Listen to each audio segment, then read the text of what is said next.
Welcome to Transformative Principal, where we interview real principals who are doing amazing things to help our students every single day. I'm your host, Jethro Jones. You can find me on Twitter at Jethro Jones.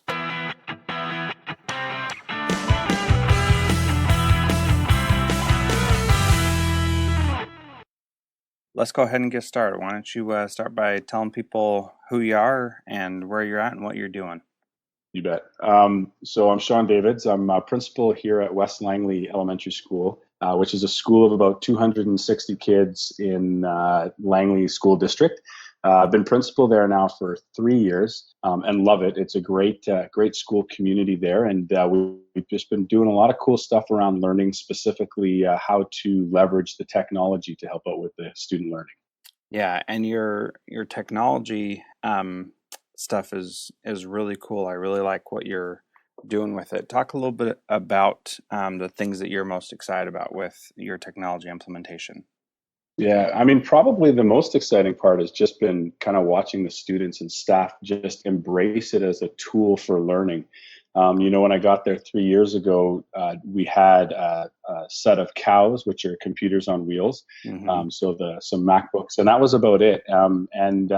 We had talked with the pack and talked with the staff about how to sort of move forward with technology in a way that was really going to empower learning. And so we decided to look at getting some mobile devices. So we started out with iPads. And just watching that grow over 3 years, excuse me, and watching staff just embrace it has been really cool. Yeah, that's awesome. One of the cool things that you've been doing is you have a different approach than most to using iPads, and you told me before that it's not app centric, but that you're trying to do something else with the iPads. Tell us about that? We talk a lot on our staff about the fact that the iPad's not a silver bullet for learning. No device is, and so we spend a lot of time talking about how to use the device to empower learning. So, we talk about what do you want the kids to learn. We start at that, and then we talk about if and how the device can actually help. And sometimes it doesn't. Sometimes it blends really well with more traditional ways of learning things. And sometimes, you can use the device to really sort of augment and support the learning that you want to have happen. But it's got to be about the learning. That's the key. Right. And so your teachers use the iPad when it's necessary and when it's making sense. But the question is always, what do you want the kids to learn first? Was that a hard thing to get your teachers to think about when we're so app and device centric? Like, we have to implement technology for technology's sake. How did you overcome that hurdle? Yeah, it can be kind of tough at the beginning, because I think what happens is people, say, listen, I want my kids to learn about addition, so can you find me an adding app? And then the kid will do the app, and all of a sudden they'll know how to add. But what we know as teachers is learning is a real scaffolding kind of thing. And so when you start to have conversations about what it is you want them to learn, then you start to have the how can they learn it conversation, which is the one where you enter the technology into it. And for teachers, sometimes that fear of technology can be helpful, because they're not ready to just jump right in and say, look, here's the device, can you fix it? But they kind of want to take it and blend it with what it is that they're doing. And sometimes that's the most powerful thing. I mean, I have a teacher who, uses base 10 blocks along with the iPad to help the kids learn about adding. And that's the kind of blended learning that's going to reach, as many kids as possible. Mm-hmm. Yeah, that's really awesome. And what I like about that is that when we're teaching, we should use whatever technology is going to help us. And in that case, the base 10 blocks really do help. Kids need the hands-on, they need the manipulatives, and that's really important. And then she's adding to that with something that the iPad can do that something else can't do. So what are some of the neat applications that you've seen from your teachers about how they're using the iPad or any other technology at the school? Yeah, well, I mean, I would say probably one of the biggest things that I'm seeing that's powerful for learning is any sort of app that involves some kind of screencasting or some kind of, capturing what kids are thinking about when we're not around and they're learning. So we have quite a few teachers who are using apps for guided reading. So what they Mm-hmm. do is they upload books into Explain Everything, which is a really popular app that a lot of people know about. Mm-hmm. And the kids are able to take that away. They're able to use a little laser pointer and read into a microphone through the books. It records them. One of the real cool things is they're able to listen to themselves back. So they're doing this great self-assessment long before the teacher's even involved. Quite often you'll walk by and you'll hear kids saying, I didn't pronounce these words right, or I didn't read that with the proper inflection, and they'll re-record it. And Mm-hmm. then as a teacher, the kids are able to upload these guided reading sessions into their Google Drive, and teachers can listen to them at work or at home, or whatever works for them. So that's been a real powerful sort of formative assessment tool as we kind of move kids along that reading spectrum. I mean, it's just one example, but it's a pretty powerful one. That is pretty powerful. And how did you go about allowing teachers to do that, or inspiring them to do that, or guiding them to that? What was your role as the leader in your school? Yeah. Well, I mean, I think I have a couple of rules. I think one is I have to give them the permission to try things. I have to give them the permission and the protection to fail at them, because when you implement change or you implement anything, there's always a lot of people who want to sort of go at the failures. Mm-hmm. Parents, other staff, districts, anybody will want to do that. So I think part of my role is to sort of protect them from that, give them permission to try things, and then just support them like crazy. And so if they're doing a lesson on guided reading with the iPads and it's their first time, then I'm going to make an effort to be there, or I'm going to make an effort to make sure the teacher next door is strong at that and can support them. I think learning for adults is not that different than learning for kids, right? I mean, they need Mm-hmm. to be met where they're at. So that's really important. I talk to my staff about the fact that, listen, we're all somewhere on the spectrum of learning how to use technology, and we just can't stay where we are. We got to keep working to move forward. And so, if you're at the very beginning stages, then that's where we'll meet you. And if you're at the far beyond me stages, then I'll try to find support for you up there. But you got to support them so that they feel comfortable using it. Right. And how do you communicate that to the teachers so that they feel comfortable doing it and feel like they can fail? How do you set that up? Yeah, well, I mean, I think I talked to them about it, which is helpful. But I think we all know that action is 1,000 times louder than words, right? So I try to model it myself. So I don't mind taking risks, when it comes to the things that I'm learning about. I don't mind being very public about that. So I'm very Mm-hmm. open to the fact that, yep, I'm trying this out and it didn't work, and this is how I'm reflecting on it. I often write in my blog about things that are going on at school so that staff can see that, I'm learning as well, and I'm having some successes and I'm having some failures, and that's sort of part of the learning process. So I think they have to see it in us. They have to see the modeling. We're long past the days where a principal tells staff what to do and all of a sudden they do it. I mean, we're a team. Right. We just have different roles in the school. Absolutely. You said so many really awesome things in there. So you model the behavior for your teachers, and you treat them as professionals, and you support them when they need support, and then you work together as a team and you see them as part of a team. Those are all just fantastic, and I'm sure that it took time for people to trust that that's really who you were. What's your opinion on the time it took them to trust you? Yeah, well, I mean, I think anybody who's in education knows that we're in a relationship business, right? And I mean, nothing works with kids if you don't have a relationship with them. Nothing works as a principal with staff if you don't have a relationship with them. And again, those all take different amounts of time to form, right? So, all I can do is come and be me and be open and be honest with them. And then I build a relationship from that. And then I think once that starts to occur, then you can really start having the conversations about the educational change, that you want to see in your schools. So, as far as a timeline, I mean, it doesn't happen on day one. I didn't come in on day one and say, hey, I brought 30 iPads with me. Why don't we get going? Right. But, at the same time, you've got to trust. I think that trusting them as professionals is a really big stepping stone to building that relationship. I mean, for me, by nature, I have complete trust in the professionals around me. I mean, they all are passionate about kids. They're trained in what they do. They don't need me telling them how to, go in there and teach reading or teach math. They need me to support them and kind of move them along and challenge them when they need to be challenged. Hmm.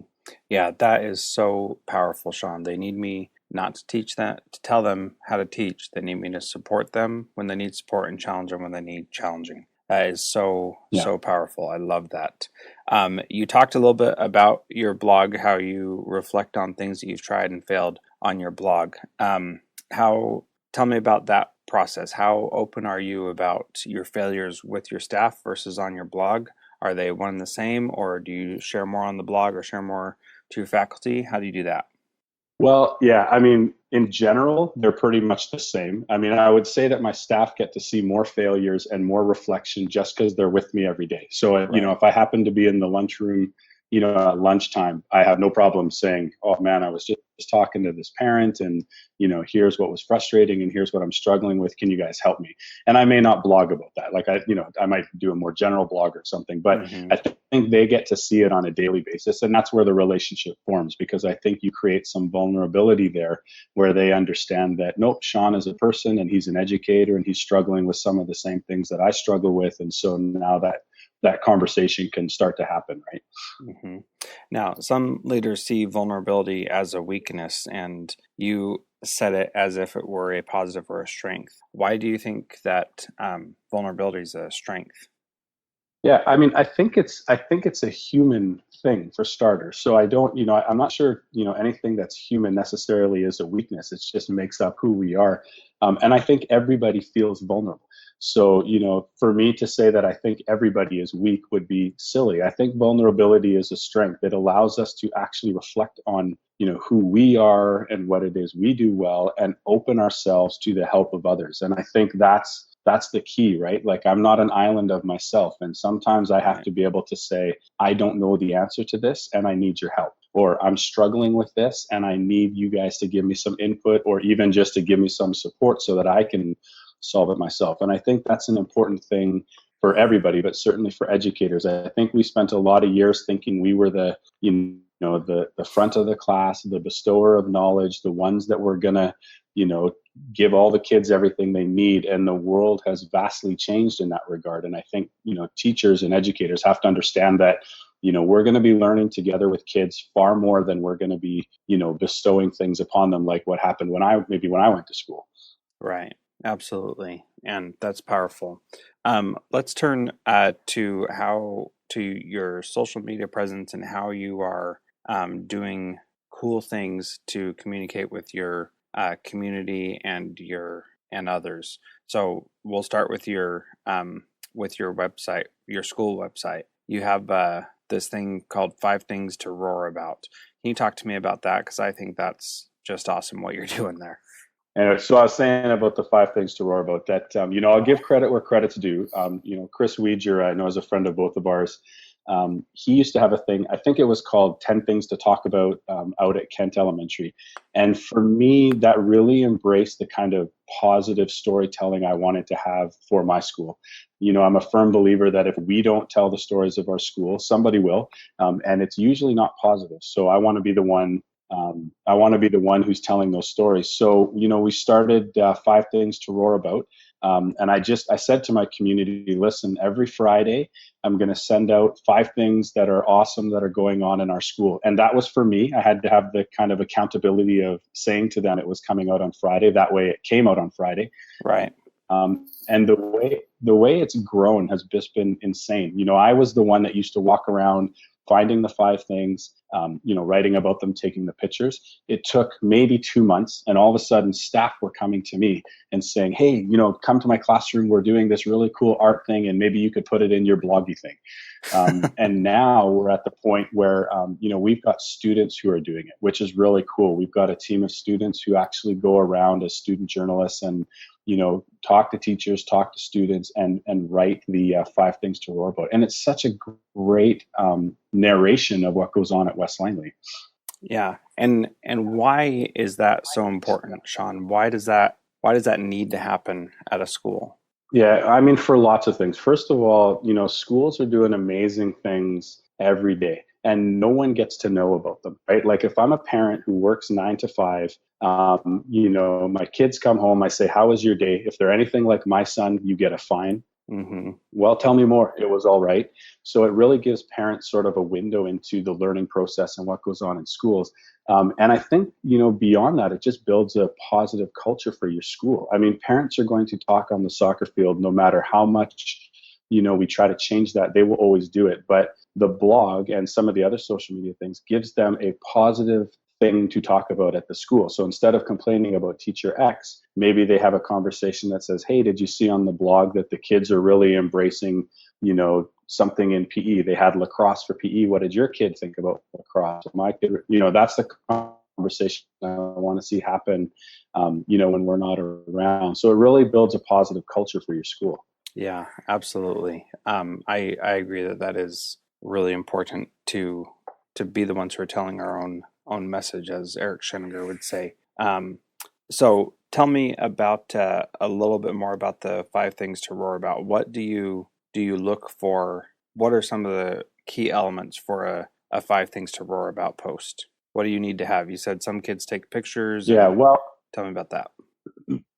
yeah. So, I mean, the key aspect of the blog is to celebrate success, Mm-hmm. and that really comes in all kinds of forms at our school. So we make a point of celebrating student success, and that's probably 90% of what ends up in the blog. We also celebrate staff success. Mm-hmm. We've had some staff members whose own children have accomplished some amazing things, or they themselves have had some real milestones in their life, and we make sure we kind of recognize and humanize that.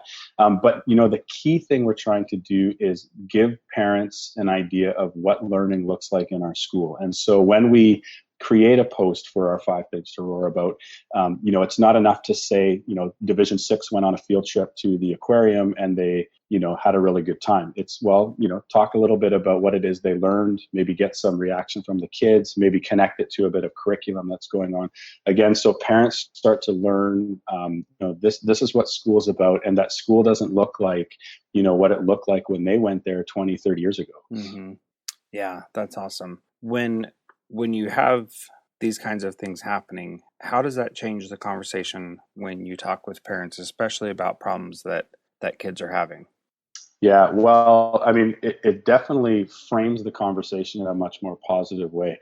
And, often when you're meeting a parent for the first time face to face, they've already connected with the school through one of the social medias. And so, you've got a context to talk about things long before they come in, with their complaint. Another thing that we do at West Langley that's, again, about building that positive culture, is we send monthly letters home for kids that need recognition or deserve recognition for a whole variety of things. And our goal is to send a letter home for every kid by the end of. And again, sometimes that's our first, or one of our first contacts with parents, and it's positive. And so they understand that, listen, we're here for your kids. We wake up every day and come to this building because we're passionate about the success of your kids. We're not trying to do them wrong. We didn't get them in trouble because we don't like them. We're passionate about them. So let's work together to help them be successful as opposed to working against each other. Yeah, absolutely. I love that. I think that's incredibly vital. So I'm just about out of time myself. So let's talk No about the worries. last 2 questions, which are, first one is, what is something that someone can do to start becoming a transformative principal like you are? Yeah, I mean, I think there's a lot of things. I think the mindset is a big one. I think start to tell the story of your school, start to celebrate the things that are going on at your school, and do it wherever you're comfortable, right? Sometimes it's in the newsletter, sometimes it's on Twitter, sometimes it's in assemblies, but wherever you are, have a mindset where you're going to celebrate the positive things going on at your school. And you can do that. You can do that today, right? You can do Hmm. that through an announcement. You can do it through an email home to your parents. That's awesome. I really appreciate that. Last question is, what is something that is in your office that reminds you about why you are doing this great work? Yeah, and I know it's cliche. I appreciate it, but right above my desk is 2 pictures of my kids, Hmm. Peter and Amy, and they are why I do what I do. I want to create a school that they would be proud to go to and they would thrive in. And so, they sit there every day and kind of stare at me over my computer and make sure that the decisions I'm making are in the best interest of kids. That's awesome. That's really important. I was talking to I can't remember who I was talking to this week, but I said I want to do what's best for my kid. And I was talking to the principal of my kid's new school. I want to do what's best for my kid because that's all that matters to me. And I try to make those decisions with every kid that I'm working with as if that was my own kid. And when there are hard conversations that we need to have, then my kids are definitely the thing that inspire me to do what's right for other kids also. So I'm right there with you. And maybe it is cliche, but it keeps me going too. All right, Shawn, thank you so much. Why don't you tell everybody how they can connect with you if they want to? Yeah. Oh, you bet. So the Twitter handle is at sdavids51. That's probably the best place to get a hold of me. And the blog URL is leadershipwithpurpose.net. And happy Awesome. to connect with anybody out there. I love growing the PLN. Great. Thank you so much, Shawn. It was awesome talking to you, and thanks again for re-recording. Yeah, no problem. My pleasure, Jethro.